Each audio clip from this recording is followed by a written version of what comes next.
Hello, what is up, YouTube? Just get my mouse off the screen there. Oh, there we go. So, I said in, I think my last Mass Effect video that I wanted to record some Legend of Zelda Ocarina of Time.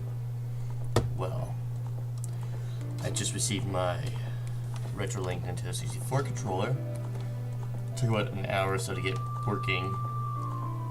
It arrived 2 days ago. And I just updated my emulator to be able to play this without too many glitches. There's still a few glitches that you'll probably notice during the video. But yeah, I thought now would be a good time to actually play this. Now, I just made this file just to quick test it, and the other one is actually my solo playthrough, so let's just erase this. Oh, depressing sound. Alright. Go with the traditional link this time.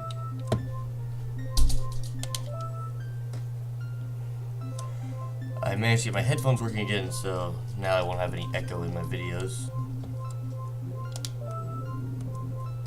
What's wrong, cat? Hey, that's not your food, cat. Get away from there. Cat's eating the dog's food for some reason. Alright, so now we had to deal with the walls of text because Nintendo is an asshole like that.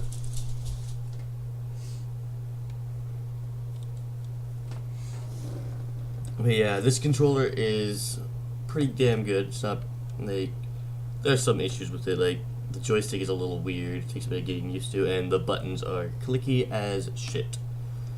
You can probably already hear them just in that little opening section. The buttons that are the worst are the A and the B button. Those ones are really loud. A rating out of 10 I would give this thing is about an 8. The joystick is what holds it back, although it's fairly accurate to what the original joystick was, so I guess I can't be too pissy about it. A lot of people actually had a lot of trouble with the joystick, and ranging from just like it being not very good compared to like modern joysticks, all the way to it just not working outright. And well, I seem to have gotten lucky and got one of the good ones. Turn my audio down a little bit. My headphones. It's a bit loud. Hopefully it's not too loud in the recording. I'd be really disappointed if it was. Now, I have gotten up to the Fire Temple on Master Quest, so I should be able to beat up to there with relative ease. Now, the thing that should be noted is that this specific version of Ocarina of Time Master Quest is actually designed for the GameCube, but has been ported back. It has been backwards compatible to the Nintendo 64. So some of the glitches are due to the backwards compatibility, but because of that, it's a finished version. Because the Ocarina of Time, I think, for the Nintendo 64 had a lot of actual glitches in the level design. But yeah, so this one won't have the original block designs or original music in the Fire Temple, which is actually unfortunate because I like the original music in the Fire Temple. But due to all the controversy, Nintendo changed it. And if you really want to look it up, just look up, I think it's Ocarina of Time is anti-Muslim video, something like that.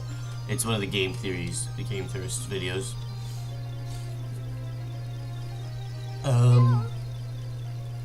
Yeah, so I did a quick test with my one save file just to test out this controller. I've been playing off and on with it, played about 10 hours using this controller. Works pretty decent. Took me a little bit of getting used to the joystick. I must say though, I'm not gonna be playing friggin' GoldenEye with this shit, because if I'm gonna play GoldenEye, I'll just use my freaking regular controller and just use the switch the layout for GoldenEye because the controller, the joysticks are just really not that great on this thing. But for Ocarina of Time, works perfectly. For Mario, works perfectly.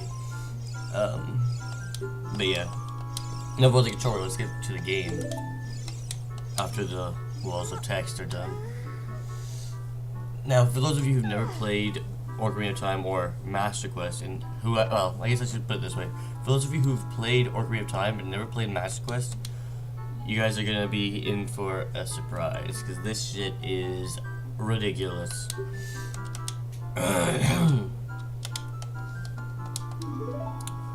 I nearly just quit when I seen the fire bats in the Deku tree, because that was kind of pissy. Now I'll show you some of the quick glitches that I caught right off the bat of starting this. So, as you can see, instead of it being R and Z, it's R and L, but that's not a big thing. But this right here, this shit right here, the freaking pixel art Link, yeah, that bugs me a little bit. And another thing is, you see how the background for this is correct right now? The background to the select screen is correct. Well, when I leave this room, it won't be correct.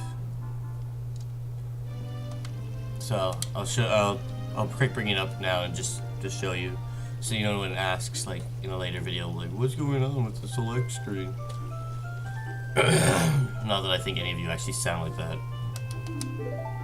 So yeah, it does this. The glitch is that it loads the last entered building that you're in. So if I go into the Kokiri Forest, or rather the Deku Tree, it'll actually still probably show this if I go into it right now, but I can't. So if I go into the shop, then I leave, then the shop will be the background image. Not exactly sure why it does that, just know it does. It's kind of weird. It's whatever though. However, let's see if I can see it here from here. I don't know if I can. No, you can't see it in this area. But the other really glaring glitch is that there are multiple suns in the sky. Like there are two suns side by side, and then there's like a bunch of clipping of the other of the suns above them or below them or whatever. I don't pay too close to that. It's gonna take a little bit to get used to it again. As I was playing Mario a little while ago, and so now I'm all used to the sensitivity from Mario. The sensitivity seems to change a little bit depending on the game you're playing, which is a little bit odd. But in general, it's pretty decent. Okay, so if people don't know, you can actually like cheat and just keep doing this. So you just keep going in and out of the building, and you'll just get infinite rupees. They'll just keep spying that rupee in. But I'm not going to use that. I'm going to do this legitimately.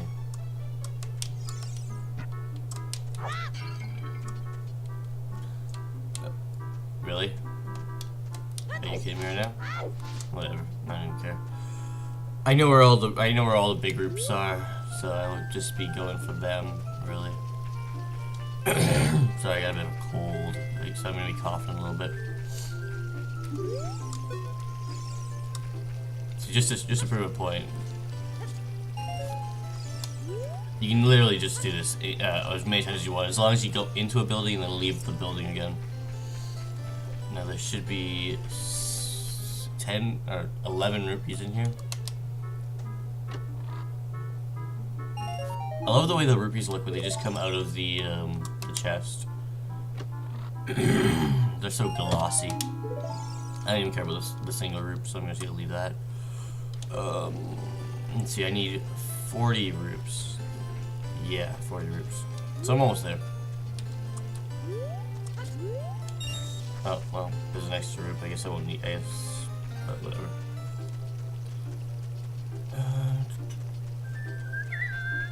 I love the music in this game. The music in this game is by far some of my favorite music in all of gaming.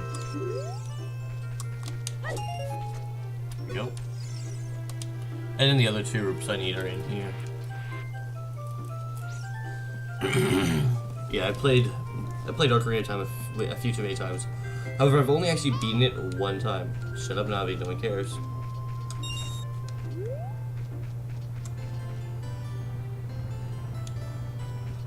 there's a guy who made a Left 4 Dead remake of this map and the Forest Temple and the Fire Temple.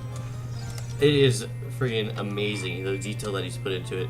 The Fire Temple one is a bit better than the Forest Temple, because he was a bit better at modding at that point. But, yeah, it is really, really cool looking. I've been really impressed. Like, for the 5